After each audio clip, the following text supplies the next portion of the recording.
إن الحمد لله نحمده ونستعينه ونستغفره ونعوذ بالله من شرور أنفسنا ومن سيئات أعمالنا من يهده الله فلا مضل له ومن يضلل فلا هادي له وأشهد أن لا إله إلا الله وحده لا شريك له وأشهد أن محمدا عبده ورسوله اللهم صل على محمد وعلى آل محمد كما صليت على إبراهيم وعلى آل إبراهيم إنك حميد مجيد اللهم بارك على محمد وعلى آل محمد كما باركت على إبراهيم وعلى آل إبراهيم إنك حميد مجيد يا أيها الذين آمنوا اتقوا الله حق تقاته ولا تموتن إلا وأنتم مسلمون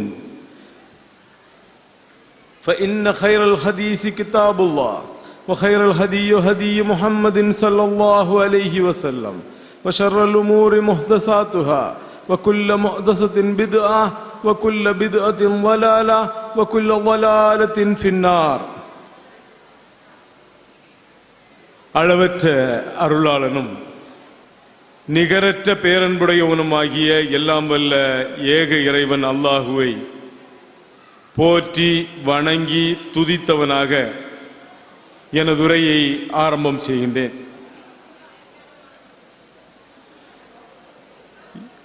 இறைவனுடைய வானவர்கள் வாயார வாழ்த்துகின்ற அல்லாஹுடைய அவையில் இருக்கக்கூடிய சிறப்பு மிகுந்த வானவர்களின் துஆக்களுக்கு உரிய ஒரு சிறப்பு மிகுந்த அவையிலே நாமெல்லாம் ஒன்று சேர்ந்திருக்கின்றோம். ஒரு மகத்தான தலைப்பை வைத்து படைத்தவனை நெருங்க படைப்புகள் எதற்கு என்கின்ற மகத்தான தலைப்பை வைத்து ஒரு மாத காலம் கன்னியாகுமரி மாவட்டத்துடைய பல்வேறு பகுதிகளிலே இந்த மாநாட்டுடைய தலைப்பு எடுத்து செல்லப்பட்டு மக்களுடைய மத்தியிலே படைத்தவனை அறிமுகம் செய்து இந்த நிகழ்ச்சி இங்கே துவங்கி இருக்கின்றது. இந்த நிகழ்ச்சியுடைய முதலாவது அமர்வு மனிதனுக்கேற்ற மார்க்கம் இஸ்லாம் என்கின்ற அடிப்படை பெயரிடப்பட்டு மாற்று மத சகோதரர்களும் நம்முடைய இஸ்லாமிய சகோதரர்களும் இஸ்லாமிய மார்க்கத்துடைய அடிப்படைகளை தெளிவாக விளங்கிக் கொள்ளக்கூடிய முறையில் இந்த அமர்வு இங்கே அமைக்கப்பட்டிருக்கின்றது. இது போன்ற ஒரு சிறப்புக்குரிய நிகழ்ச்சியை குளச்சல் நகருடைய மத்தியிலே நடத்தி கொண்டிருக்கக்கூடிய இந்த நேரத்தில் குளச்சல் நகரிலே ஏகத்துவ பிரச்சாரத்துக்கு வித்திட்டவர்களை எல்லாம் எங்களுடைய இதயங்களிலே ஒரு கண் முன்னிலே கொண்டு வந்து நிறுத்துகின்றோம். இந்த பிரச்சாரத்திற்காக பல்வேறு அவமானங்களை சகித்த எங்களுடைய முன்னோர்கள், அவர்களிலே பலரும் இங்கே இல்லை. அல்லாஹுடைய அழைப்பை ஏற்று அவர்கள் சென்று விட்டார்கள். இந்த பிரச்சாரத்தை மக்கள் மத்தியிலே கொண்டு செல்ல வேண்டும் என்று வீரியத்தோடு செயல்பட்டவர்கள், அவர்களுடைய பெயர்களை இங்கே நான் சொல்லவில்லை என்று சொன்னாலும் உங்களிலே பலருக்கும் அவர்களுடைய பெயர்கள் தெரியும். அந்த நபர்களுக்காக இங்கே வந்திருக்கக்கூடிய அனைத்து சகோதர சகோதரிகளோடும் பிரார்த்தனை செய்யுமாறு வேண்டுகின்றேன். ஏனென்று சொன்னால் வீரியத்தோடு இந்த மார்க்கத்தை தங்களுக்கு ஏற்படக்கூடிய அவமானத்தையோ தங்களுக்கு ஏற்படக்கூடிய பிரச்சனைகளையோ முன் பாராமல் படைத்த இறைவன் அவனுடைய கட்டளை அவனுடைய மார்க்கம் உண்மைக்கப்பட வேண்டும் என்கின்ற லட்சியத்தோடு இந்த மார்க்கத்தை அந்த முன்னோர்கள் மரணித்தவர்கள் எடுத்து சென்றார்கள். அவர்களே பலரும் இன்றைக்கு உயிரோடு இருந்து கொண்டும் இருக்கின்றார்கள். இந்த மக்களுக்காக இந்த மார்க்கத்தை ஆரம்பத்திலே இந்த பகுதியிலே அறிமுகப்படுத்தியவர்களுக்காக ஒரு கணம் நீங்கள் எல்லாம் பிரார்த்திக்க வேண்டும் என்று வேண்டிக் கொண்டவனாக எனது உரையுடைய தலைப்புக்குள் செல்லுகின்றேன். இந்த உரை இங்கே, இந்த நிகழ்ச்சி, இந்த அமர்வு இங்கே மனிதனுக்கேற்ற மார்க்கம் இஸ்லாம் என்கின்ற பெயரிலே நடத்தப்படுகின்றது. மனிதனுக்கேற்ற மார்க்கம் இஸ்லாம், மனிதனுக்கேற்ற மார்க்கம் இஸ்லாம், மனிதனுக்காக அல்லாஹ் ரப்பல் ஆலமீன் தேர்வு செய்த மார்க்கம் இஸ்லாம். மனிதன் இந்த மார்க்கத்தில் மட்டும்தான் திருப்தி அடைவான். இந்த மார்க்கம் மட்டும்தான் மனிதனை நேர்வழிப்படுத்தும். இந்த மார்க்கம் மட்டும்தான் மனிதனுக்கு நேர்வழி காட்டும் என்று இஸ்லாம் சொல்லுகின்றது. எல்லா மார்க்கங்களை போல, மற்ற இசங்களை போல, சித்தாந்தங்களை போல, தத்துவங்களை போலவெல்லாம் இஸ்லாமிய மார்க்கம் மக்களை கூறுகளாக பிரிவுகளாக ஆக்கவில்லை. ஒரு நாட்டிற்கு, ஒரு ஊருக்கு ஒரு கடவுள் என்றோ, ஒரு நாட்டிற்கு ஒரு கடவுள் என்றோ, ஒரு மொழிக்கு ஒரு கடவுள் என்றோ பல்வேறு பிரிவினைகளை இஸ்லாம் உருவாக்கவில்லை. இஸ்லாம் கூறுவதெல்லாம் ஒருமைப்பாடு, இஸ்லாம் கூறுவதெல்லாம் ஒற்றுமை, இஸ்லாம் கூறுவதெல்லாம் சகோதரத்துவம். இந்த மார்க்கத்திலே எவ்விதமான பிரிவினைகளும் இல்லை. உயர்ந்தவன் தாழ்ந்தவன் என்கின்ற பிரிவினை இல்லை. அரபி மொழி தெரிந்தவன் அரபி மொழி தெரியாதவன் என்கின்ற பிரிவினை இல்லை. இந்த மார்க்கத்திலே செல்வந்தன் ஏழை என்கின்ற பிரிவினை இல்லை. எப்படிப்பட்ட பிரிவினைகளும் இல்லை. ஏனென்று சொன்னால் அல்லாஹு ரப்பல் ஆலமீன் அவனுடைய வேதமாக இருக்கக்கூடிய திருக்குர்ஆனுடைய 49வது அத்தியாயம் 13வது வசனத்திலே உலக மக்கள் அனைவரையும் பற்றி சொல்லுகின்றான். பாருங்கள், யா ஐயுஹன்னாஸ், ஓ மனிதர்களே, யா ஐயுஹன்னாஸ், ஓ மனிதர்களே, இன்னா ஹலக்னாகும் மின் ஸக்கரின் வ உன்ஸா, நிச்சயமாக உங்களை நாம் ஒரு ஆண் பெண்ணில் இருந்து படைத்தோம். இன்றைக்கு தாழ்த்தப்பட்டவனாக இருக்கக்கூடியவனையும், இன்றைக்கு உயர்த்தப்பட்டவன் என்று உயரிய அந்தஸ்திலே வசித்துக் கொண்டிருப்பவனையும் அல்லாஹு ரப்புல் ஆலமீன் சொல்லுகின்றான், உங்களை ஒரு ஆண் ஒரு பெண்ணில் இருந்து படைத்தோம் என்று சொல்லுகின்றான். அல்லாஹு ரப்புல் ஆலமீன் செல்வந்தனாக இருக்கக்கூடியவனையும் வறியவனாக இருக்கக்கூடியவனையும் சொல்லுகின்றான், உங்களை ஒரு ஆண் ஒரு பெண்ணில் இருந்து படைத்தோம் என்று சொல்லுகின்றான். கருப்பனையும் சிகப்பனையும் சிகப்பு நிறத்தை தாங்கியவனையும் சொல்லுகின்றான், உங்களை ஒரு ஆண் ஒரு பெண்ணில் இருந்து படைத்தோம் என்று சொல்லுகின்றான். அரபு மொழி பேசக்கூடியவனையும் அரபு மொழி பேசாதவனையும் பார்த்து அகிலங்களுக்கு அதிபதியான அல்லாஹு சொல்லுகின்றான், உங்களை ஒரு ஆண் ஒரு பெண்ணில் இருந்து படைத்தோம் மனிதா, பிறப்பால் நீங்கள் சகோதரர்கள், உங்களுக்கிடையே எந்த விதமான வேற்றுமையும் இல்லை என்று அல்லாஹு சொல்லுகின்றான். ஆதி மனிதனாக இருக்கக்கூடிய ஆதாமிலிருந்து அவருடைய இணையாக இருக்கக்கூடிய ஹவ்வாவில் இருந்து இந்த சமுதாயம், மனித சமுதாயம் ஒட்டுமொத்தத்தையும் படைத்த இறைவன் மகத்தானவன், உயரியவன், உயர்ந்தவன் அவன். அந்த இறைவன் ஆதாமை இந்த பூமியிலே வசிப்பதற்காக அனுப்பக்கூடிய நேரத்திலே சொல்லுகின்றான். பாருங்கள், 2வது அத்தியாயம் 38வது வசனம், குல் நஹ்பிது மின்ஹா ஜமீஆ ஃபஇம்மா யாத்தியன்னகும் மின்னி ஹுதன் ஃபமன் தபிஅ ஹுதாய ஃபலா ஹௌஃபுன் அலைஹிம் வலா ஹும் யஹ்ஸனூன். அல்லாஹு சொல்லுகின்றான், நீங்கள் இங்கிருந்து இறங்கி விடுங்கள், பூமிக்கு நீங்கள் செல்லுங்கள் என்று ஆதாமை பார்த்து கட்டளையிட்டு சொல்லுகின்றான். ஆதம் அலைஹிஸ்ஸலாத்தை பார்த்து கட்டளையிட்டு விட்டு அல்லாஹு சொல்லுகின்றான்,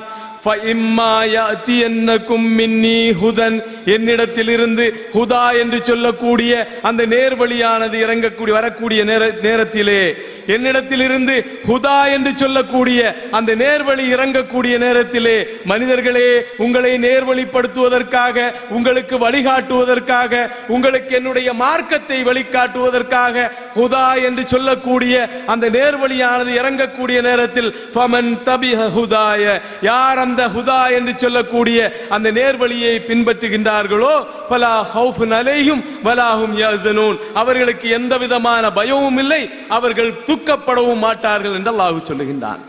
மனித குலத்தை பார்த்து மனிதனை இந்த பூமியிலே வசிப்பதற்காக இந்த இடத்தை, இந்த பூமியை விரிப்பாக ஆக்கி தந்த, வானத்தை விதானமாக ஆக்கி தந்த அந்த இறைவன் மனிதனை பார்த்து சொல்லுகின்றான், மனிதா உனக்கு நேர்வழியை நான் இறக்கி தருவேன் என்று சொல்லுகின்றான். மனிதா உன்னுடைய இஷ்டம் போல நீ வாழ்வதற்கல்ல, உனக்கு நேரான பாதை இருக்கின்றது அல்லவா, நீ எவ்வாறு வாழ வேண்டுமோ, நீ எந்த அடிப்படையில் இந்த உலகில் வாழ வேண்டுமோ அந்த அடிப்படையை உனக்கு நான் இறக்கி தருவேன் மனிதா, அதை நீ பின்பற்று, அதை நீ பின்பற்றினால் உனக்கு அச்சமில்லை, எந்த விதமான கவலையும் இல்லை என்று அகிலங்களுக்கு அதிபதியான விண்ணையும் மண்ணையும் படைத்த, சூரியனையும் சந்திரனையும் படைத்த அந்த இறைவன் மனிதனை பார்த்து கட்டளையிடுகின்றான். அந்த நேர்வழிதான் அல்லாஹு இறக்குவேன் என்று சொன்ன அந்த நேர்வழிதான். எந்த நேர்வழியை, ஹுதாயை அல்லாஹு இறக்கி தருவேன் என்று ஆதி மனிதன் நம்முடைய தந்தை ஆதாமை பார்த்து அல்லாஹு சொன்னானோ அந்த நேர்வழிதான் இஸ்லாம். இந்த மார்க்கத்தை தான் அல்லாஹ் படைத்த இறைவன் மனிதர்களுக்கு நேர்வழியாக மனிதன் செல்ல வேண்டிய மார்க்கமாக படைத்திருக்கின்றான். மனிதனுக்கு மனிதனை படைத்த இறைவன் காட்டிய வழி இந்த மார்க்கம்.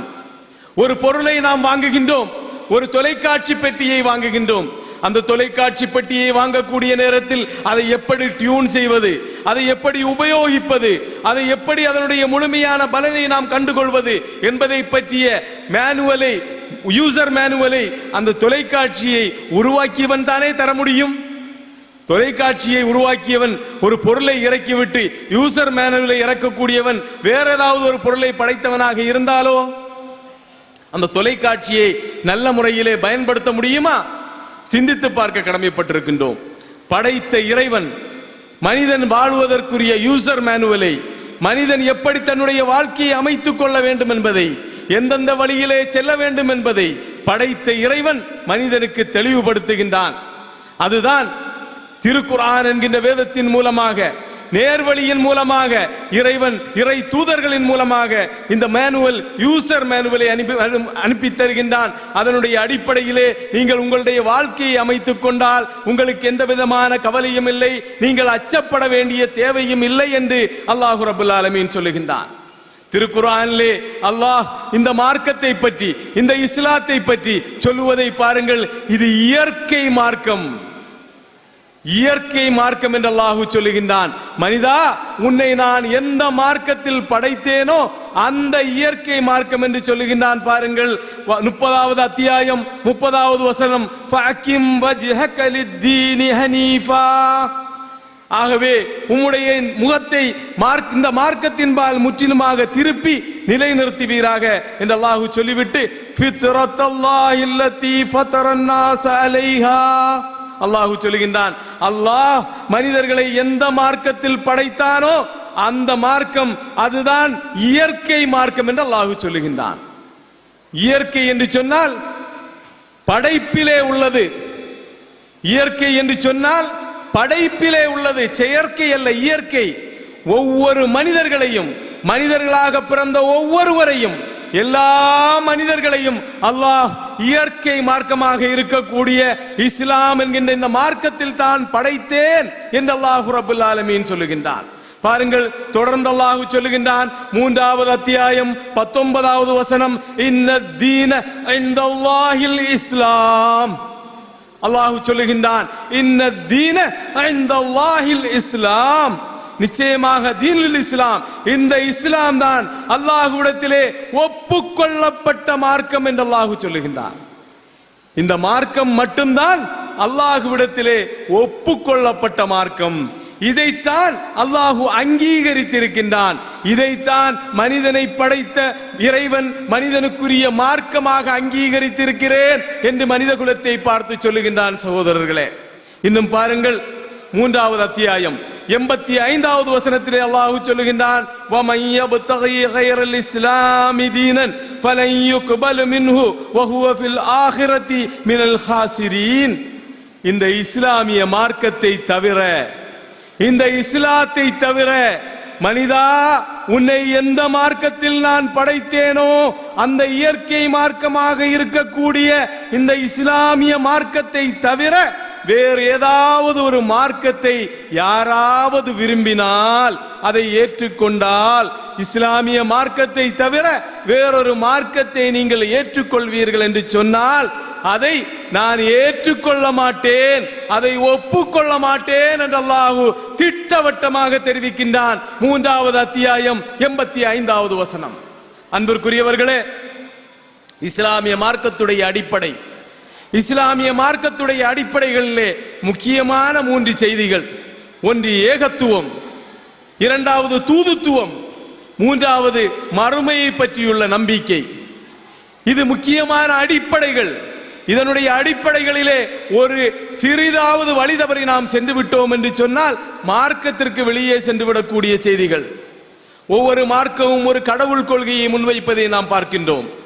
யார் கடவுள், யார் இறைவன், அந்த இறைவனுடைய தன்மைகள் என்ன, அவன் எப்படிப்பட்டவன் என்பதை பற்றிய ஒரு கடவுள் கொள்கை. அந்த இறைவனை எப்படி வணங்க வேண்டும், அவனை எப்படி ஆதரிக்க வேண்டும், அவன் முன்னால் எப்படி சுஜூதுகளை செய்ய வேண்டும், அந்த இறைவனுடைய தன்மைகள் என்ன என்பதை பற்றிய ஒரு அடிப்படையை ஒவ்வொரு மார்க்கமும் சொல்லியே ஆக வேண்டும். மனிதனை படைத்த இறைவனிடத்திலிருந்து வந்திருக்கக்கூடிய மார்க்கமாக இருந்தால் திட்டவட்டமான ஒரு கடவுள் கொள்கை இருக்கும் அந்த மார்க்கத்திற்கு. இஸ்லாமிய மார்க்கம் திட்டவட்டமாக தெளிவாக வெளிப்படையாக சந்தேகத்துக்கிடமின்றி ஒரு கடவுள் கொள்கையை மக்களை பார்த்து முன்வைக்கின்றது. மனித குலத்தை பார்த்து ஒரு கடவுள் கொள்கையை இஸ்லாமிய மார்க்கம் முன்வைக்கின்றது, ஒரு அடிப்படையை முன்வைக்கின்றது. இந்த அடிப்படையில் இருந்தால்தான் இறைவன், இந்த அடிப்படையில் இல்லை என்று சொன்னால் அது வெறுமன் என்று இஸ்லாமிய மார்க்கம் சொல்லுகின்றது. பாருங்கள், 112வது அத்தியாயத்தில் 1 முதல் 4 வசனத்திலே அல்லாஹ் ரப்பல் ஆலமீன் சுருக்கமாக இறைவன் யார், எப்படிப்பட்டவனால் மட்டும்தான் உங்களுடைய இறைவனாக ஆக முடியும் என்பதை பற்றி தெள்ளத் தெளிவாக சொல்லித் தருகின்றான். பாருங்கள், குல் ஹுவல்லாஹு அஹத். அல்லாஹ் ரப்பல் ஆலமீன் சொல்லுகின்றான், நபியே நீர் கூறுவீராக இறைவன் அல்லாஹ் ஒருவனே என்று அல்லாஹ் சொல்லுகின்றான். இறைவனாக இருக்கக்கூடியவன், படைத்தவனாக இருக்கக்கூடியவன் அவன் ஒருவனாக இருக்க வேண்டும், இருவனாக இருக்கக்கூடாது, மூவனாக இருக்கக்கூடாது, 4 பேராக இருக்கக்கூடாது, ஒன்றுக்கு மேற்பட்டவர்கள் இருக்கவே முடியாது இறைவனாக என்று இஸ்லாமிய மார்க்கத்துடைய அடிப்படை கடவுள் கொள்கையை 112வது அத்தியாயம் 1வது வசனத்திலே அல்லாஹ் சொல்லுகின்றான். 2வது வசனத்திலே அந்த கடவுளை பற்றி, அந்த இறைவனை பற்றி, அந்த இறைவனுடைய அடிப்படையை பற்றி அல்லாஹ் சொல்லுகின்றான். அல்லாஹு ஸமத், இறைவன் அல்லாஹ் எந்த விதமான தேவையும் மற்றவன். படைக்கப்பட்ட நாமெல்லாம் தேவையுடையவர்களாக இருந்து கொண்டிருக்கின்றோம். சுவாசிக்க காற்று தேவை, அருந்த நீர் தேவை, உண்ண உணவு தேவை, உடுக்க உடை தேவை, வசிக்க இருப்பிடம் தேவை, வாகனத்திலே பயணிப்பதற்காக வாகனங்கள் தேவை, பல்வேறு தேவையுடையவர்களாக இருந்து கொண்டிருக்கின்றோம். மனித குலத்தை சார்ந்த நாம் அனைவருமே தேவை உடையவர்களாக இருந்து கொண்டிருக்கின்றோம். நம்மை படைத்த இறைவன் தேவை உடையவனாக இருந்திருப்பான் என்று சொன்னால் அவனுடைய தேவைக்கு போக மீதிதானே நமக்கு கிடைக்கும். இதை கூடவா நம்மால் சிந்திக்க முடியாது? நம்மை படைத்த இறைவன் தேவை உடையவனாக இருந்திருந்தால் அவனுடைய தேவைக்கு போக மீதிதானே நமக்கு கிடைத்திருக்கும். இதை மனிதன் சிந்தித்து பார்க்க வேண்டாமா? காற்று அவனுடைய தேவை போக மீதிதான் நமக்கு கிடைக்கும். தினசரி நமக்கு தங்குதடையின்றி அல்லாஹ்விடத்திலிருந்து கிடைத்துக் கொண்டிருக்கக்கூடிய ஆக்சிஜனிலே ஒரு 10%, ஒரு 5% குறைந்து விட்டது என்று சொன்னால் மனிதனால் உயிர் வாழ முடியுமா? தேவையற்றவனாக இருக்க வேண்டும் இறைவன். இறைவனுடைய கடவுள் கொள்கை, இஸ்லாமிய மார்க்கத்துடைய கடவுள் கொள்கை அல்லாஹ் தேவையற்றவன் என்று சொல்லுகின்றது. சகோதரர்களே, தொடர்ந்து 3வது வசனம் அல்லாஹ் சொல்லுகின்றான், லம் யலித் வலம் யூலத், லம் யலித் வலம் யூலத். அல்லாஹ் எவரையும் பெறவும் இல்லை, உங்களுடைய இறைவன் எவரையும் பெறவும் இல்லை, எவராலும் பெறப்படவும் இல்லை. உங்களுடைய இறைவன் எவரையும் பெறவும் இல்லை, எவராலும் பெறப்படவும் இல்லை. சிந்தித்து பார்ப்பவர்களுக்கு தெளிவாக விளங்கக்கூடிய வசனம். இப்படித்தான் ஒரு இறைவன் இருக்க வேண்டும். பெற்றால், அப்படியே ஒரு இறைவன் பெற்றால், உங்களுடைய அல்லாஹ்விற்கு ஒரு மகன் இருந்தால், அந்த மகனுக்கு ஒரு மகன் இருந்தால், அந்த மகனுக்கு ஒரு மகன் இருந்தால், அந்த மகனுக்கு ஒரு மகன் இருந்தால், எத்தனை கடவுள்கள், எத்தனை இறைவன்கள் இந்த பூமியில், இந்த உலகிலே இருந்திருப்பார்கள். இந்த வானையும் பூமியையும் சூரியனையும் சந்திரனையும் கடவுள்களுக்கு இடையிலே பங்கு போட்டு கொடுத்து இருக்க வேண்டாமா? சூரியன் ஒரு இறைவனுக்கு, சந்திரன் ஒரு இறைவனுக்கு, மழையை ஒரு இறைவன், வெயிலை ஒரு இறைவன், உணவை ஒரு இறைவன், காற்றை ஒரு இறைவன், எப்படி பங்கு போட்டு கொடுக்க வேண்டிய ஒரு நிலை ஏற்பட்டிருக்குமே. இறைவனுக்கு மகன்கள் இருந்திருந்தால் கடவுள்கள் என்று சொல்லக்கூடிய மிகப்பெரிய சமுதாயம் உருவாகி இருக்கும். நம்மை விட பிரம்மாண்டமானவர்களாக அவர்கள் இருப்பார்கள். 33 கோடி அல்ல, ஒரு 3300 கோடி அல்ல, அதை விடவும் பிரம்மாண்டமாக. ஏனென்று சொன்னால் மனித குலம் இவ்வளவு வேகமாக பரவும் என்று சொன்னால், மனிதனை படைத்த இறைவனுக்கு ஒரு குலம் இருக்கும் என்று சொன்னால் இதைவிட வேகமாக பரவுமே. யாரையும் பெறவும் இல்லை, எவராலும் பெறப்படவும் இல்லை. இறைவன் இப்படித்தான் இருக்க வேண்டும். அப்படி இருந்தால் மட்டும்தான் அவன் உங்களுக்கு இறைவன். அல்ல என்றால் அவன் உங்களுக்கு வெறுமனாகத்தான் மாறுவான். உங்களுடைய இறைவனுக்கு பிள்ளையும் கிடையாது, பெற்றோரும் கிடையாது. 4வது வசனம் அல்லாஹ் சொல்லுகின்றான், வலம் யகுன் லஹு குஃபுவன் அஹத். அன்றியும் அவனுக்கு நிகராக எதுவுமே இல்லை. மனிதா, உன்னுடைய சிந்தனையிலே நீ கற்பனையிலே பாத்திரங்களை வடித்து வைக்கின்றாயே, அது அவனுக்கு நிகராக முடியாது. உன்னுடைய எண்ணத்தால் உன்னுடைய இறைவனை நீ கண்டுபிடிக்க முடியாது. அந்த இறைவன் நிகரேதும் இல்லாதவன், தூயவன், பரிசுத்தமானவன். அப்படிப்பட்டவன் மட்டும்தான் உன்னுடைய இறைவனாக முடியும். என்பதை இஸ்லாம் சந்தேகத்துக்கிடமின்றி தெள்ளத் தெளிவாக இந்த மார்க்கத்தை மக்கள் மத்தியிலே எடுத்து வைக்கின்றது. சகோதரர்களே, இந்த மார்க்கத்தை எந்த விதமான சந்தேகமும் இன்றி ஒரு இறைவன் எப்படி இருக்க வேண்டும் என்பதை தெள்ளத் தெளிவாக எடுத்து வைக்கின்றது. இந்த அடிப்படையை மட்டும் வைத்துவிட்டு நீங்கள் பார்த்தீர்கள் என்று சொன்னால், இன்றைக்கு கடவுள்களாக இருக்கக்கூடியவர்களுக்கு இந்த அடிப்படையை நீங்கள் கொடுத்தீர்கள் என்று சொன்னால், இறைவன் இல்லை என்பதை ஒரு நிமிட நேரத்தில், ஒரு நொடி நேரத்தில் சொல்லிவிடலாம்.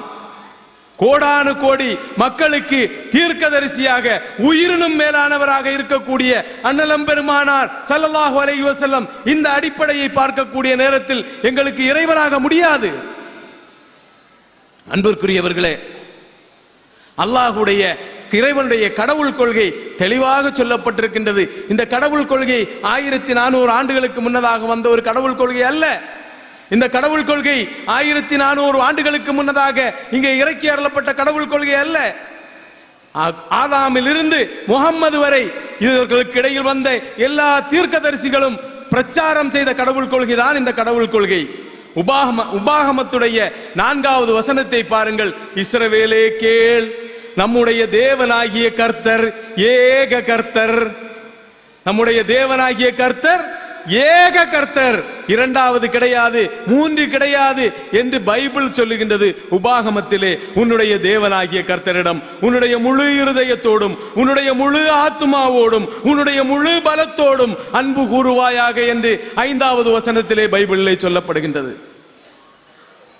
இந்து வேதங்களை நாம் பார்க்கக்கூடிய நேரத்தில் ஹிரண்ய கர்ப்பன், விஸ்வகர்மா, பிரஜாபதி என்கின்ற பெயரில் எல்லாம் இந்து வேதங்களிலே ரிக், யஜூர், சாம, அதர்வன வேதங்கள், உபனிஷத்துக்கள் இவற்றிலெல்லாம் இறைவனுடைய பெயராக, ஏக இறைவனுடைய பெயராக ஹிரண்ய கர்ப்பன் என்று சொல்லப்படுகின்றது, விஸ்வகர்மா என்று சொல்லப்படுகின்றது, பிரஜாபதி என்று சொல்லப்படுகின்றது. இவையெல்லாம் இறைவனுக்குரிய பண்பாக சொல்லப்படுகின்றது. சேதர உபனிஷத்திலே சொல்லப்படுகின்றது, நா தஸ்ய கச்சித் பதிரஸ்தி லோகே நா சேசிதா நைவ தஸ்ய லிங்கம் ச காரணம் கரணாதிபாதிபோ ந சாஸ்ய கச்சித் ஜனிதா நா ஜதிபா. எல்லோரும் அவனுடைய வேலையாட்களும் அடிமைகளும் தான். எல்லோரும் அவனுடைய வேலையாட்களும் அடிமைகளும் தான். படைக்கப்பட்டவர்கள் அனைவருமே இறைவனுடைய அடிமைகள் என்று சொல்லுகின்றது வேதம், உபனிஷத்துக்கள். அவனுக்கு மேலே, அந்த இறைவனுக்கு மேலே ஆட்சி செலுத்துபவன் எவனுமே இல்லை என்று சொல்லுகின்றது உபனிஷத்துக்கள். அவனுக்கு ஆண்பாலும் கிடையாது, பெண்பாலும் கிடையாது என்று சொல்லுகின்றது உபனிஷத்துக்கள். அவனுக்கு பெற்றோரும் இல்லை, பாதுகாவலரும் இல்லை என்று சொல்லுகின்றது உபனிஷத்துகள். அன்பிற்குரியவர்களே, அந்த இறைவனை கண்ணால் பார்க்க முடியாது, உன்னுடைய கண்ணால் அவனை பார்க்க முடியாது. உன்னுடைய கண்ணுக்கு எவன் காட்சியை தருகின்றானோ அவன்தான் இறைவன் என்று கேனோபனிஷத்துடைய 1வது அத்தியாயத்துடைய 6வது வசனம் சொல்லுகின்றது. எச்சச்சுஷானு பஷ்வதி ஏன சஸ்வேம்சி பஷ்வதி ததேவ பிரம்மத்தம் வித்தி நேதம் யதிதம் உபாசதே. உன்னுடைய கண்களால் அந்த இறைவனை பார்க்க முடியாது. உன்னுடைய கண்களுக்கு எவன் சக்தியை, காட்சியை தருகின்றானோ, நீ பார்க்கின்றாய் அல்லவா, அந்த பார்வையை உனக்கு எவன் தருகின்றானோ அவன் தான் உன்னுடைய இறைவன் என்று சொல்லுகின்றது. எவ்வளவு தெள்ளத் தெளிவாக சொல்லுகின்றது. எத்சத்ருனேன நஸ்ரனோதி ஏன ஸ்ரோத்ரமிதம் ஸ்ருதம் ததேவ பிரம்மத்தம் வித்தி நேதம் யதிதம் உபாசதே. உன்னுடைய காதுகளால் அந்த இறைவனை நீ கேட்க முடியாது. உன்னுடைய இந்த காதுகளால் அந்த இறைவனை நீ கேட்க முடியாது. உன்னுடைய காதுகளுக்கு எந்த இறைவன் கேட்கக்கூடிய கேள்வியை தருகின்றானோ அவன் தான் உன்னுடைய இறைவன் என்று சொல்லுகின்றது. ஒரு வசனம், தொமேகம் சரேண்யம் தொமேகம் வரேண்யம் தொமேகம் ஜகத்காரணம் விஸ்வரூபம் தொமேகம் ஜகத்கர்த்திரு பாத்ரு பிரகர்த்திரு தொமேகம் பரம் நிச்சலம் ஓர் விகல்பம். இந்த ஒரு வசனத்தில் மட்டும் 6 இடங்களில் இறைவனை ஏகன் ஏகன் ஏகன் ஏகன் என்று சொல்லுகின்றது. அந்த இறைவனிடத்திலே உதவி தேடுங்கள், அவனுக்கே சாஷ்டாங்கம் பணியுங்கள், அவனிடத்திலே உதவி தேடுங்கள், அவன் தான் உலகை படைத்தவன் என்றெல்லாம் அந்த இறைவனை ஏகன் ஏகன் ஏகன் என்று சொல்லுகின்றது வேதங்கள். ஆனால் அதே வேதங்களிலே மனிதனுடைய கலர்ப்புகளின் காரணமாக, மனிதனுடைய கைகடத்தல்களின் காரணமாக அந்த வேதங்கள் அடிப்படையில் என்ன கருத்தை சொன்னனவோ அந்த கருத்துக்களுக்கு மாற்றமான செய்திகள் உள்ளே வந்துவிட்டன. தொடர்ந்து நாம் சுருக்கமாக பார்க்கின்ற காரணத்தினால் தூதுத்துவத்தை பற்றி பார்ப்போம். நபிமார்கள் இந்த மார்க்கத்தை அதாவது காலங்களிலே மக்கள் தவறான பாதைக்கு செல்லக்கூடிய நேரத்தில் மக்களுக்கு நேர்வழி காட்டுவதற்காக நபிமார்களை இறைவன் இறக்குகின்றான். ஆதம் நபியிலிருந்து தொடங்கி லட்சத்துக்கும் மேற்பட்ட நபிமார்களை இந்த பூமியிலே இறக்கியதாக அல்லாஹ்வுடைய தூதர் நமக்கு சொல்லித் தருகின்றார்கள்.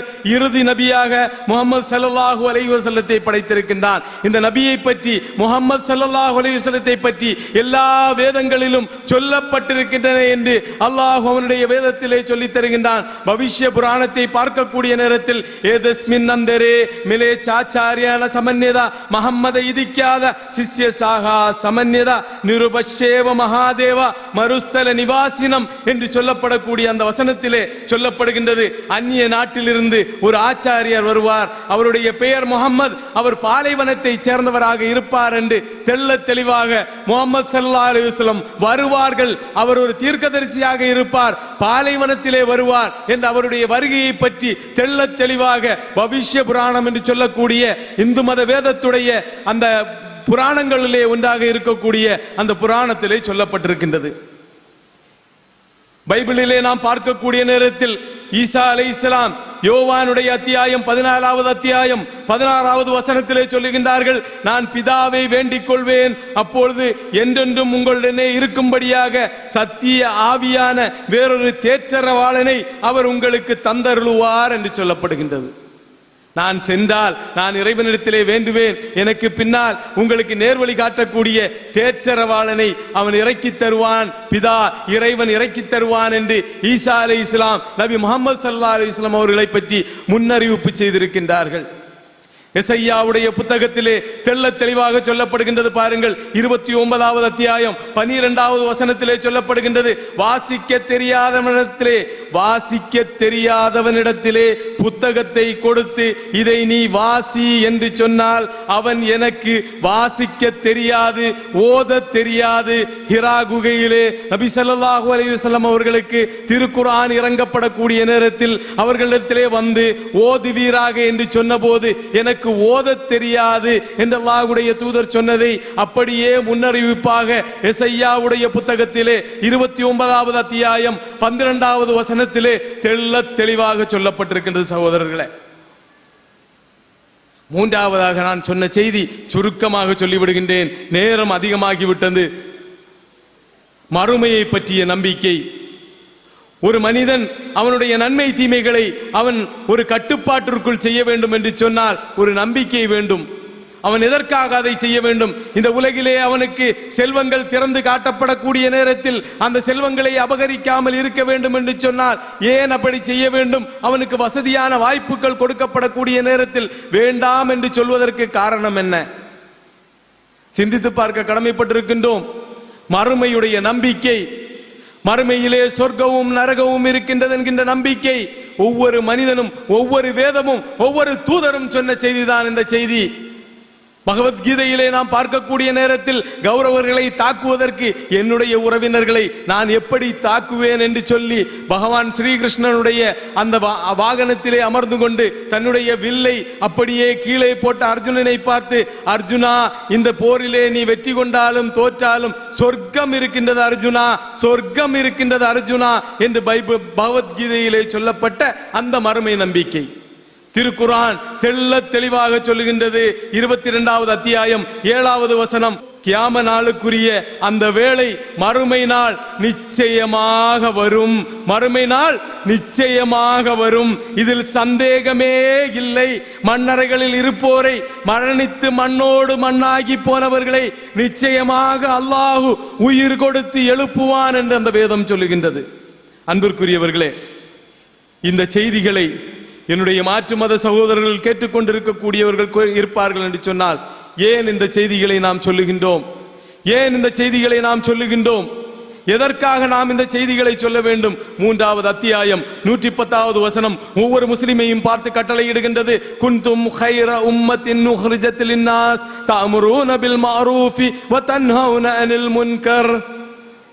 நீங்கள் தான் தோற்றுவிக்கப்பட்ட சமுதாயத்திலேயே சிறந்த சமுதாயம். நீங்கள் நன்மையை ஏவுகின்றீர்கள், தீமையை விட்டும் மனிதர்களை தடுக்கின்றீர்கள்.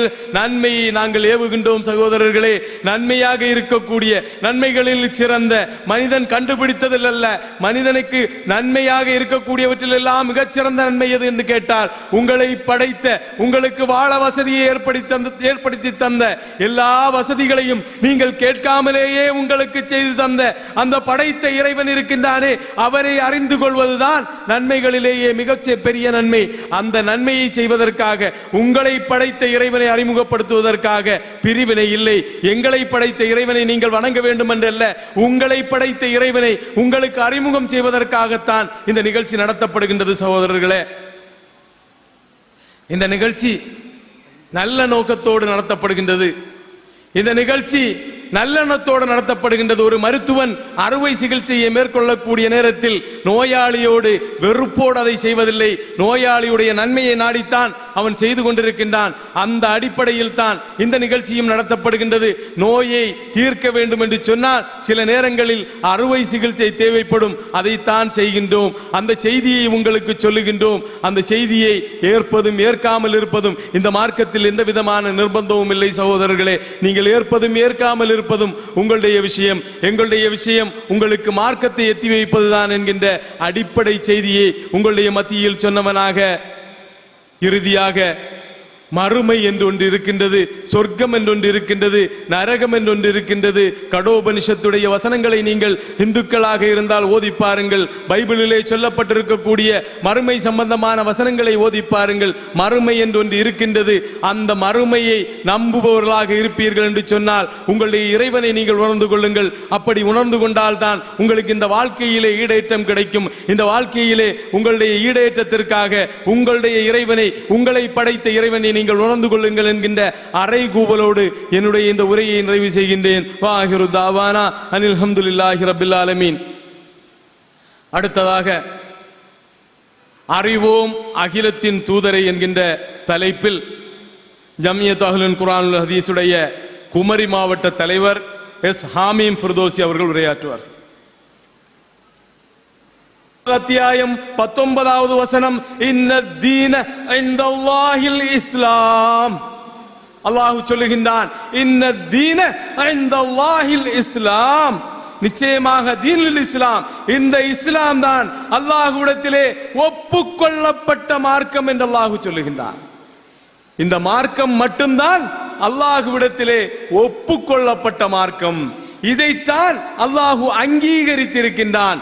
இதைத்தான் மனிதனை படைத்த இறைவன் மனிதனுக்குரிய மார்க்கமாக அங்கீகரித்திருக்கிறேன் என்று மனித குலத்தை பார்த்து சொல்லுகின்றான். சகோதரர்களே, இன்னும் பாருங்கள், 3வது அத்தியாயம் 85வது வசனத்திலே அல்லாஹ் சொல்லுகின்றான், வமன் யப்தகி கைரல் இஸ்லாமி தீனன் ஃபலன் யுக்பல் மின்ஹு வஹுவ ஃபில் ஆகிரத்தி மினல் ஹாசிரீன்.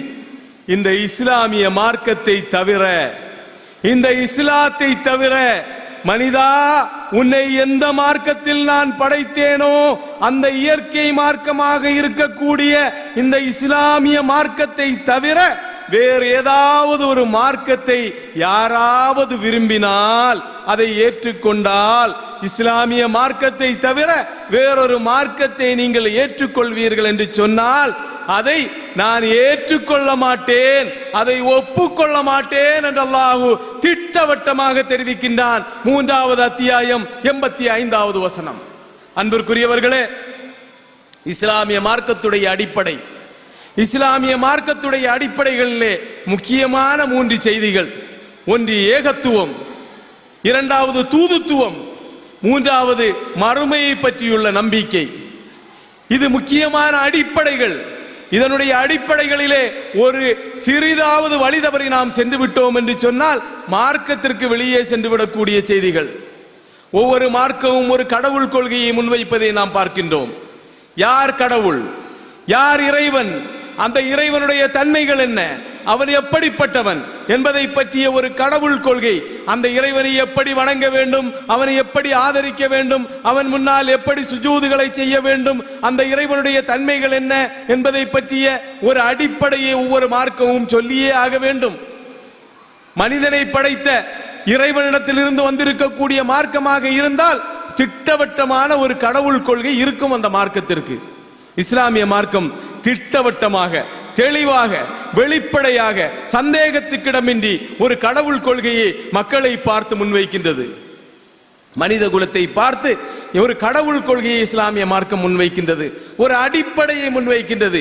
இந்த அடிப்படையில் இருந்தால்தான் இறைவன், இந்த அடிப்படையில் இல்லை என்று சொன்னால் அது வெறுமன் என்று இஸ்லாமிய மார்க்கம் சொல்லுகின்றது. பாருங்கள், 112வது அத்தியாயத்தில் 1 முதல் 4 வசனத்திலே அல்லாஹ் ரப்பல் ஆலமீன் சுருக்கமாக இறைவன் யார், எப்படிப்பட்டவனால் மட்டும்தான் உங்களுடைய இறைவனாக ஆக முடியும் என்பதை பற்றி தெள்ளத் தெளிவாக சொல்லித் தருகின்றான். பாருங்கள், குல் ஹுவல்லாஹு அஹத். அல்லாஹ் ரப்பல் ஆலமீன் சொல்லுகின்றான், நபியே நீர் கூறுவீராக இறைவன் அல்லாஹ் ஒருவனே என்று அல்லாஹ் சொல்லுகின்றான். இறைவனாக இருக்கக்கூடியவன், படைத்தவனாக இருக்கக்கூடியவன் அவன் ஒருவனாக இருக்க வேண்டும், இருவனாக இருக்கக்கூடாது, மூவனாக இருக்கக்கூடாது, 4 பேராக இருக்கக்கூடாது, ஒன்றுக்கு மேற்பட்டவர்கள் இருக்கவே முடியாது இறைவனாக என்று இஸ்லாமிய மார்க்கத்துடைய அடிப்படை கடவுள் கொள்கையை 112வது அத்தியாயம் 1வது வசனத்திலே அல்லாஹ் சொல்லுகின்றான். 2வது வசனத்திலே அந்த கடவுளை பற்றி, அந்த இறைவனை பற்றி, அந்த இறைவனுடைய அடிப்படையை பற்றி அல்லாஹ் சொல்லுகின்றான். அல்லாஹு ஸமத், இறைவன் அல்லாஹ் எந்த விதமான தேவையும் மற்றவன். படைக்கப்பட்ட நாமெல்லாம் தேவையுடையவர்களாக இருந்து கொண்டிருக்கின்றோம். சுவாசிக்க காற்று தேவை, அருந்த நீர் தேவை, உண்ண உணவு தேவை, உடுக்க உடை தேவை, வசிக்க இருப்பிடம் தேவை, வாகனத்திலே பயணிப்பதற்காக வாகனங்கள் தேவை, பல்வேறு தேவையுடையவர்களாக இருந்து கொண்டிருக்கின்றோம். மனித குலத்தை சார்ந்த நாம் அனைவருமே தேவை உடையவர்களாக இருந்து கொண்டிருக்கின்றோம். நம்மை படைத்த இறைவன் தேவை உடையவனாக இருந்திருப்பான் என்று சொன்னால் அவனுடைய தேவைக்கு போக மீதிதானே நமக்கு கிடைக்கும். இதை கூடவா நம்மால் சிந்திக்க முடியாது? நம்மை படைத்த இறைவன் தேவை உடையவனாக இருந்திருந்தால் அவனுடைய தேவைக்கு போக மீதிதானே நமக்கு கிடைத்திருக்கும். இதை மனிதன் சிந்தித்து பார்க்க வேண்டாமா? காற்று அவனுடைய தேவை போக மீதிதான் நமக்கு கிடைக்கும். தினசரி நமக்கு தங்குதடையின்றி அல்லாஹ்விடத்திலிருந்து கிடைத்துக் கொண்டிருக்கக்கூடிய ஆக்சிஜனிலே ஒரு 10%, ஒரு 5% குறைந்து விட்டது என்று சொன்னால் மனிதனால் உயிர் வாழ முடியுமா? தேவையற்றவனாக இருக்க வேண்டும் இறைவன். இறைவனுடைய கடவுள் கொள்கை, இஸ்லாமிய மார்க்கத்துடைய கடவுள் கொள்கை அல்லாஹ் தேவையற்றவன் என்று சொல்லுகின்றது. சகோதரர்களே, தொடர்ந்து 3வது வசனம் அல்லாஹ் சொல்லுகின்றான், லம் யலித் வலம் யூலத்,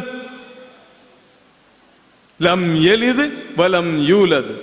அல்லாஹ் எவரையும் பெறவும் இல்லை, உங்களுடைய இறைவன் எவரையும் பெறவும் இல்லை, எவராலும் பெறப்படவும் இல்லை. உங்களுடைய இறைவன் எவரையும் பெறவும் இல்லை, எவராலும் பெறப்படவும் இல்லை. சிந்தித்து பார்ப்பவர்களுக்கு தெளிவாக விளங்கக்கூடிய வசனம். இப்படித்தான் ஒரு இறைவன் இருக்க வேண்டும். பெற்றால், அப்படியே ஒரு இறைவன் பெற்றால், உங்களுடைய அல்லாஹ்விற்கு ஒரு மகன் இருந்தால், அந்த மகனுக்கு ஒரு மகன் இருந்தால், அந்த மகனுக்கு ஒரு மகன் இருந்தால், அந்த மகனுக்கு ஒரு மகன் இருந்தால், எத்தனை கடவுள்கள், எத்தனை இறைவன்கள் இந்த பூமியில், இந்த உலகிலே இருந்திருப்பார்கள். இந்த வானையும் பூமியையும் சூரியனையும் சந்திரனையும் கடவுள்களுக்கு இடையிலே பங்கு போட்டு கொடுத்து இருக்க வேண்டாமா? சூரியன் ஒரு இறைவனுக்கு, சந்திரன் ஒரு இறைவனுக்கு, மழையை ஒரு இறைவன், வெயிலை ஒரு இறைவன், உணவை ஒரு இறைவன், காற்றை ஒரு இறைவன், எப்படி பங்கு போட்டு கொடுக்க வேண்டிய ஒரு நிலை ஏற்பட்டிருக்குமே. இறைவனுக்கு மகன்கள் இருந்திருந்தால் கடவுள்கள் என்று சொல்லக்கூடிய மிகப்பெரிய சமுதாயம் உருவாகி இருக்கும். நம்மை விட பிரம்மாண்டமானவர்களாக அவர்கள் இருப்பார்கள். 33 கோடி அல்ல, ஒரு 3300 கோடி அல்ல, அதை விடவும் பிரம்மாண்டமாக. ஏனென்று சொன்னால் மனித குலம் இவ்வளவு வேகமாக பரவும் என்று சொன்னால், மனிதனை படைத்த இறைவனுக்கு ஒரு குலம் இருந்திருக்கின்றது இருக்கும் என்று சொன்னால் இதைவிட வேகமாக பரவுமே. யாரையும் பெறவும் இல்லை, எவராலும் பெறப்படவும் இல்லை. இறைவன் இப்படித்தான் இருக்க வேண்டும். அப்படி இருந்தால் மட்டும்தான் அவன் உங்களுக்கு இறைவன். அல்ல என்றால் அவன் உங்களுக்கு வெறுமனாகத்தான் மாறுவான். உங்களுடைய இறைவனுக்கு பிள்ளையும் கிடையாது, பெற்றோரும் கிடையாது. 4வது வசனம் அல்லாஹ் சொல்லுகின்றான், வலம் யகுன் லஹு குஃபுவன் அஹத். அன்றியும் அவனுக்கு நிகராக எதுவுமே இல்லை. மனிதா, உன்னுடைய சிந்தனையிலே நீ கற்பனையிலே பாத்திரங்களை வடித்து வைக்கின்றாயே, அது அவனுக்கு நிகராக முடியாது. உன்னுடைய எண்ணத்தால் உன்னுடைய இறைவனை நீ கண்டுபிடிக்க முடியாது.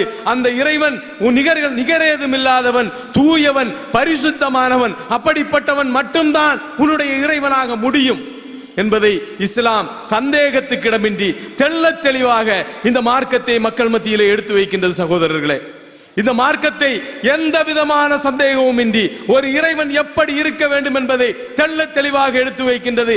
இந்த அடிப்படையை மட்டும் வைத்துவிட்டு நீங்கள் பார்த்தீர்கள் என்று சொன்னால், இன்றைக்கு கடவுள்களாக இருக்கக்கூடியவர்களுக்கு இந்த அடிப்படையை நீங்கள் கொடுத்தீர்கள் என்று சொன்னால், இறைவன் இல்லை என்பதை ஒரு நிமிட நேரத்தில், ஒரு நொடி நேரத்தில் சொல்லிவிடலாம்.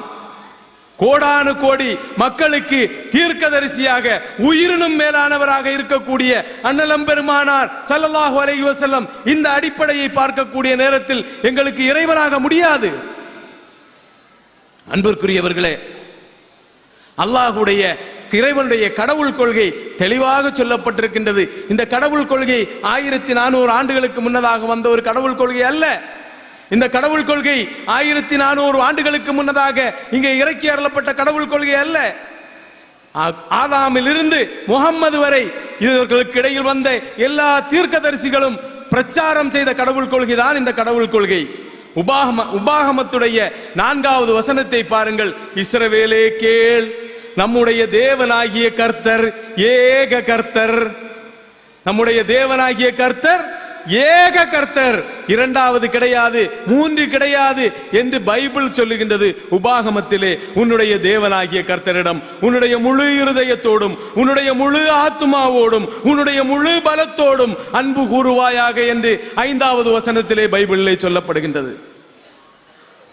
இந்து வேதங்களை நாம் பார்க்கக்கூடிய நேரத்தில் ஹிரண்ய கர்ப்பன், விஸ்வகர்மா, பிரஜாபதி என்கின்ற பெயரில் எல்லாம் இந்து வேதங்களிலே ரிக், யஜூர், சாம, அதர்வன வேதங்கள், உபனிஷத்துக்கள் இவற்றிலெல்லாம் இறைவனுடைய பெயராக, ஏக இறைவனுடைய பெயராக ஹிரண்ய கர்ப்பன் என்று சொல்லப்படுகின்றது, விஸ்வகர்மா என்று சொல்லப்படுகின்றது, பிரஜாபதி என்று சொல்லப்படுகின்றது. இவையெல்லாம் இறைவனுக்குரிய பண்பாக சொல்லப்படுகின்றது. சேதர உபனிஷத்திலே சொல்லப்படுகின்றது, நா தஸ்ய கச்சித் பதிரஸ்தி லோகே நா சேசிதா நைவ தஸ்ய லிங்கம் ச காரணம் கரணாதிபாதிபோ ந சாஸ்ய கச்சித் ஜனிதா நா ஜதிபா. எல்லோரும் அவனுடைய வேலையாட்களும் அடிமைகளும் தான். எல்லோரும் அவனுடைய வேலையாட்களும் அடிமைகளும் தான். படைக்கப்பட்டவர்கள் அனைவருமே இறைவனுடைய அடிமைகள் என்று சொல்லுகின்றது வேதம், உபனிஷத்துக்கள். அவனுக்கு மேலே, அந்த இறைவனுக்கு மேலே ஆட்சி செலுத்துபவன் எவனுமே இல்லை என்று சொல்லுகின்றது உபனிஷத்துக்கள். அவனுக்கு ஆண்பாலும் கிடையாது, பெண்பாலும் கிடையாது என்று சொல்லுகின்றது உபனிஷத்துக்கள். அவனுக்கு பெற்றோரும் இல்லை, பாதுகாவலரும் இல்லை என்று சொல்லுகின்றது உபனிஷத்துகள். அன்பிற்குரியவர்களே, அந்த இறைவனை கண்ணால் பார்க்க முடியாது.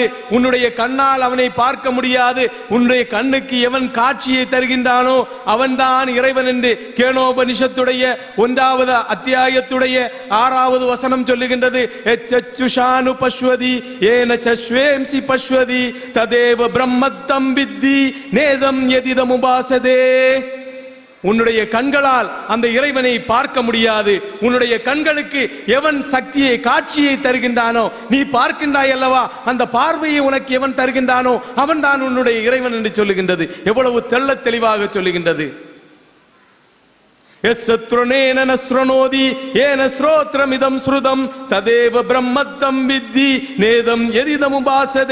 உன்னுடைய காதுகளால் அந்த இறைவனை நீ கேட்க முடியாது. உன்னுடைய இந்த காதுகளால் அந்த இறைவனை நீ கேட்க முடியாது. உன்னுடைய காதுகளுக்கு எந்த இறைவன் கேட்கக்கூடிய கேள்வியை தருகின்றானோ அவன் தான் உன்னுடைய இறைவன் என்று சொல்லுகின்றது. ஒரு வசனம், தொமேகம் சரேண்யம் தொமேகம் வரேண்யம் தொமேகம் ஜகத்காரணம் விஸ்வரூபம் தொமேகம் ஜகத்கர்த்திரு பாத்ரு பிரகர்த்திரு தொமேகம் பரம் நிச்சலம் ஓர் விகல்பம். இந்த ஒரு வசனத்தில் மட்டும் 6 இடங்களில் இறைவனை ஏகன் ஏகன் ஏகன் ஏகன் என்று சொல்லுகின்றது. அந்த இறைவனிடத்திலே உதவி தேடுங்கள், அவனுக்கே சாஷ்டாங்கம் பணியுங்கள், அவனிடத்திலே உதவி தேடுங்கள், அவன் தான் உலகை படைத்தவன் என்றெல்லாம் அந்த இறைவனை ஏகன் ஏகன் ஏகன் என்று சொல்லுகின்றது வேதங்கள். ஆனால் அதே வேதங்களிலே மனிதனுடைய கலர்ப்புகளின் காரணமாக மனிதனுடைய கைகடத்தல்களின் காரணமாக அந்த வேதங்கள் அடிப்படையில் என்ன கருத்தை சொன்னனவோ அந்த கருத்துக்களுக்கு மாற்றமான செய்திகள் உள்ளே வந்துவிட்டன. தொடர்ந்து நாம் சுருக்கமாக பார்க்கின்ற காரணத்தினால் தூதுத்துவத்தை பற்றி பார்ப்போம். நபிமார்கள் இந்த மார்க்கத்தை அதாவது காலங்களிலே மக்கள் தவறான பாதைக்கு செல்லக்கூடிய நேரத்தில் மக்களுக்கு நேர்வழி காட்டுவதற்காக நபிமார்களை இறைவன் இறக்குகின்றான். ஆதம் நபியிலிருந்து தொடங்கி லட்சத்துக்கு மேற்பட்ட நபிமார்களை இந்த பூமியிலே இறக்கியதாக அல்லாஹ்வுடைய தூதர் நமக்கு சொல்லித் தருகின்றார்கள்.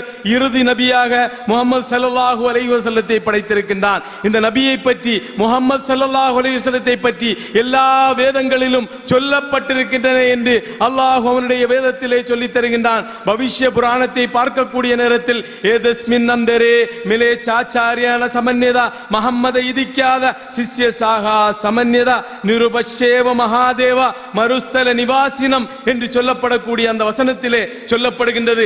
அந்நிய நாட்டிலிருந்து ஒரு ஆச்சாரியர் வருவார், அவருடைய பெயர் முஹம்மது, அவர் பாலைவனத்தை சேர்ந்தவராக இருப்பார் என்று தெள்ள தெளிவாக முஹம்மது ஸல்லல்லாஹு அலைஹி வஸல்லம் வருவார்கள். அவர் ஒரு தீர்க்கதரிசியாக இருப்பார், பாலைவனத்திலே வருவார் என்று அவருடைய வருகையை பற்றி தெள்ள தெளிவாக பவிஷ்ய புராணம் என்று சொல்லக்கூடிய இந்து மத வேதத்துடைய அந்த புராணங்களிலே ஒன்றாக இருக்கக்கூடிய அந்த புராணத்திலே சொல்லப்பட்டிருக்கின்றது. பைபிளிலே நாம் பார்க்கக்கூடிய நேரத்தில் ஈசா அலைஹிஸ்ஸலாம் யோவானுடைய அத்தியாயம் 14வது அத்தியாயம் 16வது வசனத்திலே சொல்லுகின்றார்கள், நான் பிதாவை வேண்டிக் கொள்வேன், அப்பொழுது என்றென்றும் உங்களுடனே இருக்கும்படியாக சத்திய ஆவியான வேறொரு தேற்றரவாளனை அவர் உங்களுக்கு தந்தருளுவார் என்று சொல்லப்படுகின்றது. நான் சென்றால் நான் இறைவனிடத்திலே வேண்டுவேன், எனக்கு பின்னால் உங்களுக்கு நேர்வழி காட்டக்கூடிய தேற்றரவாளனை அவன் இறக்கி தருவான், பிதா இறைவன் இறக்கி தருவான் என்று ஈசா அலைஹிஸ்ஸலாம் நபி முஹம்மது ஸல்லல்லாஹு அலைஹி வஸல்லம் அவர்களை பற்றி முன்னறிவிப்பு செய்திருக்கின்றார்கள். எசையாவுடைய புத்தகத்திலே தெள்ள தெளிவாக சொல்லப்படுகின்றது. பாருங்கள், 29வது அத்தியாயம் 12வது வசனத்திலே சொல்லப்படுகின்றது, வாசிக்க தெரியாதவனிடத்திலே புத்தகத்தை கொடுத்து இதை நீ வாசி என்று சொன்னால் அவன் எனக்கு வாசிக்க தெரியாது, ஓத தெரியாது. ஹிரா குகையிலே நபி ஸல்லல்லாஹு அலைஹி வஸல்லம் அவர்களுக்கு திருக்குர்ஆன் இறங்கப்படக்கூடிய நேரத்தில் அவர்களிடத்திலே வந்து ஓதுவீராக என்று சொன்னபோது எனக்கு ஓத தெரியாது என்று அல்லாஹ்வுடைய தூதர் சொன்னதை அப்படியே முன்னறிவிப்பாக எசையாவுடைய புத்தகத்திலே 29வது அத்தியாயம் 12வது வசனத்திலே தெள்ள தெளிவாக சொல்லப்பட்டிருக்கின்றது. சகோதரர்களே, மூன்றாவதாக நான் சொன்ன செய்தி சுருக்கமாக சொல்லிவிடுகின்றேன், நேரம் அதிகமாகிவிட்டது. மறுமையை பற்றிய நம்பிக்கை. ஒரு மனிதன் அவனுடைய நன்மை தீமைகளை அவன் ஒரு கட்டுப்பாட்டிற்குள் செய்ய வேண்டும் என்று சொன்னால் ஒரு நம்பிக்கை வேண்டும். அவன் எதற்காக அதை செய்ய வேண்டும்? இந்த உலகிலே அவனுக்கு செல்வங்கள் திறந்து காட்டப்படக்கூடிய நேரத்தில் அந்த செல்வங்களை அபகரிக்காமல் இருக்க வேண்டும் என்று சொன்னால் ஏன் அப்படி செய்ய வேண்டும்? அவனுக்கு வசதியான வாய்ப்புகள் கொடுக்கப்படக்கூடிய நேரத்தில் வேண்டாம் என்று சொல்வதற்கு காரணம் என்ன? சிந்தித்து பார்க்க கடமைப்பட்டிருக்கின்றோம். மறுமையுடைய நம்பிக்கை, மறுமையிலே சொர்க்கமும் நரகமும் இருக்கின்றது என்கின்ற நம்பிக்கை ஒவ்வொரு மனிதனும், ஒவ்வொரு வேதமும், ஒவ்வொரு தூதரும் சொன்ன செய்திதான் இந்த செய்தி. பகவத்கீதையிலே நாம் பார்க்கக்கூடிய நேரத்தில் கௌரவர்களை தாக்குவதற்கு என்னுடைய உறவினர்களை நான் எப்படி தாக்குவேன் என்று சொல்லி பகவான் ஸ்ரீகிருஷ்ணனுடைய அந்த வாகனத்திலே அமர்ந்து கொண்டு தன்னுடைய வில்லை அப்படியே கீழே போட்ட அர்ஜுனனை பார்த்து, அர்ஜுனா, இந்த போரிலே நீ வெற்றி கொண்டாலும் தோற்றாலும் சொர்க்கம் இருக்கின்றது அர்ஜுனா, சொர்க்கம் இருக்கின்றது அர்ஜுனா என்று பகவத்கீதையிலே சொல்லப்பட்ட அந்த மறுமை நம்பிக்கை திருக்குர்ஆன் தெள்ள தெளிவாக சொல்லுகின்றது. 22வது அத்தியாயம் 7வது வசனம், கியாம நாளுக்குரிய அந்த வேளை மறுமை நாள் நிச்சயமாக வரும், மறுமை நாள் நிச்சயமாக வரும், இதில் சந்தேகமே இல்லை. மண்ணறைகளில் இருப்போரை, மரணித்து மண்ணோடு மண்ணாகி போனவர்களை நிச்சயமாக அல்லாஹ் உயிர் கொடுத்து எழுப்புவான் என்று அந்த வேதம் சொல்லுகின்றது. அன்பிற்குரியவர்களே, இந்த செய்திகளை என்னுடைய மாற்று மத சகோதரர்கள் கேட்டுக்கொண்டிருக்கக்கூடியவர்கள் இருப்பார்கள் என்று சொன்னால் ஏன் இந்த செய்திகளை நாம் சொல்லுகின்றோம்? ஏன் இந்த செய்திகளை நாம் சொல்லுகின்றோம்? எதற்காக நாம் இந்த செய்திகளை சொல்ல வேண்டும்? 3வது அத்தியாயம் 110வது வசனம் ஒவ்வொரு முஸ்லிமையும் பார்த்து கட்டளையிடுகின்றது. குன்தும் கைர உம்மத்தின் உஹ்ரிஜத் லின்னாஸ் தஅமுரூன பில் மஅரூஃபி வ தன்ஹவுன அனில் முன்கர். நீங்கள் தான் தோற்றுவிக்கப்பட்ட சமுதாயத்திலேயே சிறந்த சமுதாயம். நீங்கள் நன்மையை ஏவுகின்றீர்கள், தீமையை விட்டும் மனிதர்களை தடுக்கின்றீர்கள். நன்மையை நாங்கள் ஏவுகின்றோம் சகோதரர்களே. நன்மையாக இருக்கக்கூடிய நன்மைகளில் சிறந்த மனிதன் கண்டுபிடித்ததில் அல்ல, மனிதனுக்கு நன்மையாக இருக்கக்கூடியவற்றில் எல்லாம் மிகச்சிறந்த நன்மை எது என்று கேட்டால், உங்களை படைத்த, உங்களுக்கு வாழ வசதியை ஏற்படுத்தி தந்த, எல்லா வசதிகளையும் நீங்கள் கேட்காமலேயே உங்களுக்கு செய்து தந்த அந்த படைத்த இறைவன் இருக்கின்றானே, அவரை அறிந்து கொள்வதுதான் நன்மைகளிலேயே மிகச் பெரிய நன்மை. அந்த நன்மையை செய்வதற்காக, உங்களை படைத்த இறைவனை அறிமுகப்படுத்துவதற்காக பிரிவினை இல்லை. எங்களை படைத்த இறைவனை நீங்கள் வணங்க வேண்டும் என்றல்ல, உங்களை படைத்த இறைவனை உங்களுக்கு அறிமுகம் செய்வதற்காகத்தான் இந்த நிகழ்ச்சி நடத்தப்படுகின்றது சகோதரர்களே. இந்த நிகழ்ச்சி நல்ல நோக்கத்தோடு நடத்தப்படுகின்றது. இந்த நிகழ்ச்சி நல்லெண்ணத்தோடு நடத்தப்படுகின்றது. ஒரு மருத்துவன் அறுவை சிகிச்சையை மேற்கொள்ளக்கூடிய நேரத்தில் நோயாளியோடு வெறுப்போடு அதை செய்வதில்லை, நோயாளியுடைய நன்மையை நாடித்தான் அவன் செய்து கொண்டிருக்கின்றான். அந்த அடிப்படையில் தான் இந்த நிகழ்ச்சியும் நடத்தப்படுகின்றது. நோயை தீர்க்க வேண்டும் என்று சொன்னால் சில நேரங்களில் அறுவை சிகிச்சை தேவைப்படும், அதைத்தான் செய்கின்றோம். அந்த செய்தியை உங்களுக்கு சொல்லுகின்றோம். அந்த செய்தியை ஏற்பதும் ஏற்காமல் இருப்பதும் இந்த மார்க்கத்தில் எந்த விதமான நிர்பந்தமும் இல்லை சகோதரர்களே. நீங்கள் ஏற்பதும் ஏற்காமல் இருப்பதும் உங்களுடைய விஷயம். எங்களுடைய விஷயம் உங்களுக்கு மார்க்கத்தை எத்தி வைப்பதுதான் என்கின்ற அடிப்படை செய்தியை உங்களுடைய மத்தியில் சொன்னவனாக, இறுதியாக மறுமை என்று ஒன்று இருக்கின்றது, சொர்க்கம் என்று ஒன்று இருக்கின்றது, நரகம் என்று ஒன்று இருக்கின்றது. கடோபனிஷத்துடைய வசனங்களை நீங்கள் இந்துக்களாக இருந்தால் ஓதி பாருங்கள். பைபிளிலே சொல்லப்பட்டிருக்கக்கூடிய மறுமை சம்பந்தமான வசனங்களை ஓதி பாருங்கள். மறுமை என்று ஒன்று இருக்கின்றது. அந்த மறுமையை நம்புபவர்களாக இருப்பீர்கள் என்று சொன்னால் உங்களுடைய இறைவனை நீங்கள் உணர்ந்து கொள்ளுங்கள். அப்படி உணர்ந்து கொண்டால் தான் உங்களுக்கு இந்த வாழ்க்கையிலே ஈடேற்றம் கிடைக்கும். இந்த வாழ்க்கையிலே உங்களுடைய ஈடேற்றத்திற்காக உங்களுடைய இறைவனை, உங்களை படைத்த இறைவனை நீங்கள் உணர்ந்து கொள்ளுங்கள் என்கின்ற அறை கூவலோடு என்னுடைய இந்த உரையை நிறைவு செய்கின்றேன். வாஹிரு தாவானா அனில் ஹம்துலில்லாஹி ரப்பில் ஆலமீன்.